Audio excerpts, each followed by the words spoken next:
t'achètes ou quand tu es sur le marché pour acheter une tondeuse d'occasion, tu sais jamais sur quoi tu tombes.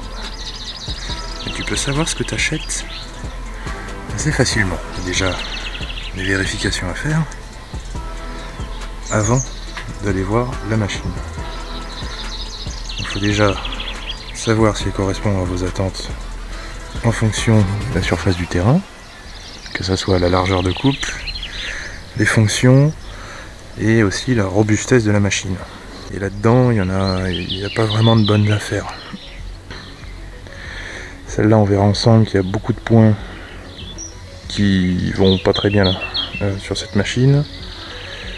Celle-là, ça reste la machine chinoise, mais qui du coup est plutôt une bonne affaire par rapport au prix neuf. Et celle-là, qui était censée être une bonne machine, est en fait bonne pour la ferraille.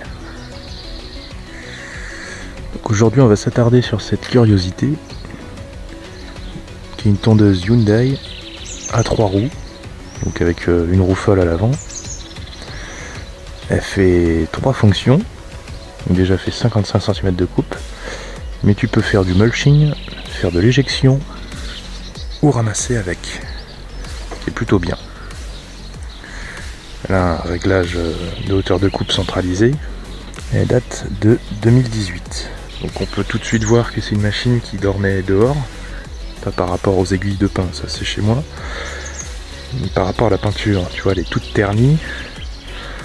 Il y a des éléments qui n'étaient pas en acier inoxydable qui sont rouillés, comme les écrous de roue. Et au niveau du guidon, il y a de la corrosion sur les câbles. Donc ça, c'est un point négatif. Tu peux remarquer que le câble de traction est cassé, dû à la corrosion et au non-entretien de la machine. Tu peux voir que les roues sont quand même en état correct, il manque juste un enjoliveur. Et la roue avant est réglable. Donc elle était réglée, parce que ça se règle manuellement à l'avant. C'était réglé ici. Et étonnamment, je trouvais ça déjà très court. Et en fait, c'est 45, tu vois, par rapport au trou.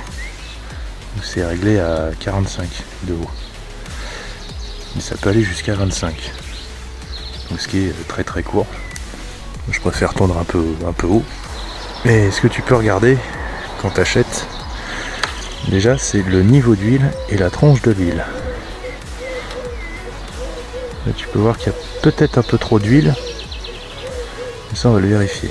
Il suffit d'essuyer, de reposer la jauge. Bon, après ça dépend des modèles, et puis de retirer. On peut regarder dans le réservoir d'essence aussi. D'ailleurs c'est probablement l'huile d'origine de la tondeuse. Tu peux sentir le bouchon d'essence. L'essence commence à sentir un peu la vieille essence. Tu as déjà max 10% d'éthanol, donc elle peut prendre de l'E10 cette machine. Et ici tu peux regarder le filtre air assez facilement. Déjà il n'a jamais été démonté. Il a été mangé par quelque chose. On peut être sûr que c'est la bougie d'origine aussi. FGR je sais pas quoi, ouais, donc ça c'est une bougie chinoise. Donc après c'est aussi intéressant de regarder en dessous la machine. Donc là la bougie est débranchée. Et après il faut regarder de quel côté l'échappement, de quel côté le carburateur. Il faut surtout que le carburateur soit toujours en haut. Sinon il risque d'y avoir des remontées d'huile au niveau du filtre air.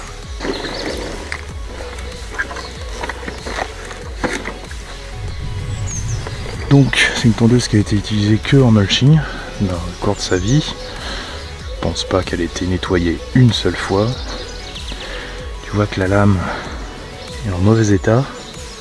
Elle est vraiment bonne à changer parce que elle est complètement défoncée. Et vu qu'ils ont eu un problème de traction, ils ont commencé à démonter des boulons, tu vois, pour essayer d'accéder à la courroie. Et en fait le problème c'est le câble. Alors, je trouve ça un peu étrange. Ils ont essayé de dévisser ça. Donc comme tu sais, quand tu as énormément de dépôts comme ça de gazon à ras, on sait qu'il est tombé assez ras. On a un trou dans le déflecteur ici, dans la trappe du déflecteur. Et là on peut voir le kit mulching. Voilà. qui est à peine clipsé. Et donc il y a un dégât au niveau du protection du cache et il manque la visserie. De toute façon, pour accéder à ce genre de truc, moi j'aimerais bien voir l'état de la courroie. Bon, elle est bien mise déjà la courroie, donc c'est bien. Le câble se prend juste ici. C'est une pièce qui sera relativement facile à changer. Il faut voir que l'autre bout du câble est là. Et il doit être bien grippé en place, donc à enlever ça va être marrant. Normalement il faut démonter les caches pour ça, mais là, à mon avis, juste en faisant ça, il va être grippé en place.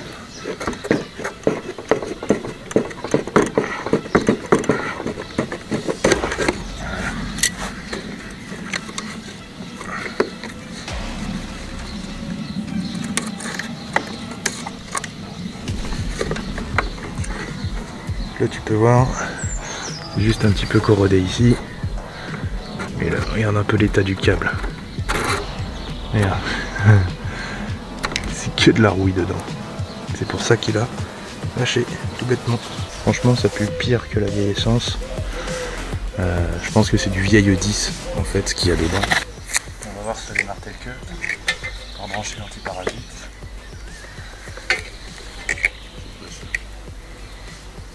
Il y a de l'essence ici, tiens. La bougie elle est rouillée bien sûr. Ça doit être une bougie torche.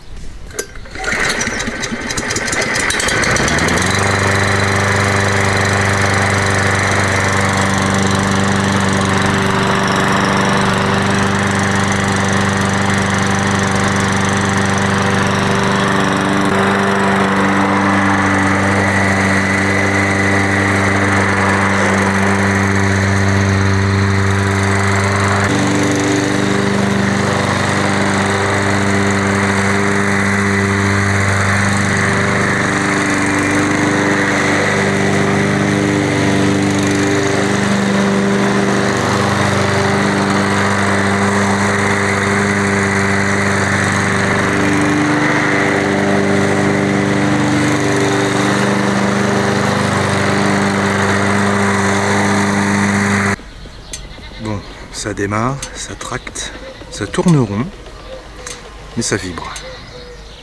Et ça, bon, comme je t'ai dit, j'avais regardé le vilebrequin, ça va. Mais quand tu vois la tronche de la lame, je pense que c'est dû à ça quand même. Mais bon, dans l'ensemble, gros nettoyage, révision moteur, changer la lame, racheter les câbles frein moteur et traction. Donc ça c'est une pièce qui vaut à peu près 30 € les câbles. Là-dessus tu rajoutes la révision, donc une bougie, filtre à air et l'huile, une lame neuve, donc ça faut regarder les prix. Et puis voilà, tu as une tondeuse 3 en 1, bon qui est pas terrible. J'aimerais bien tester ça en herbe haute, à mon avis je vais être agréablement déçu. Et aussi, parce qu'en plus bon c'est très chiant ça, mais la roue avant, chaque fois tu es obligé de déboulonner pour changer la hauteur. D'ailleurs, je suis pas sûr que le roulement soit heureux là. T'as vu, quand tu tournes un peu vite, la tondeuse a tendance à pencher, donc c'est pas fait non plus pour les terrains en pente. Hein. Je crois que les roulements de roue sont bons à changer.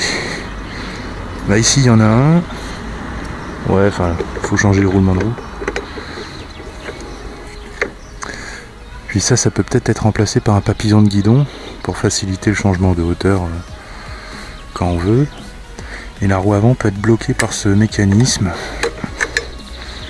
qui, une fois la roue retournée à sa place, voilà, vient la bloquer. Si tu veux l'utiliser comme une tondeuse, on va dire classique. Et de mémoire, devant, il y avait un tout fin fil qui faisait ça, je sais pas pourquoi. Donc, sur les photos c'était ça, une sorte de mini cache à l'avant pour la roue. Visiblement ça a dû passer dans la tondeuse. Mais voilà, donc dans le réservoir ça doit être de l'E10 parce que ça pue comme si c'était de la vieille essence. Mais par ça, bon, je pense qu'au 98 elle devrait bien tourner aussi. Mais bon, gros nettoyage, peut-être une peinture en dessous du carter parce qu'il y a plein de rouille. prévisions et je ferai des essais.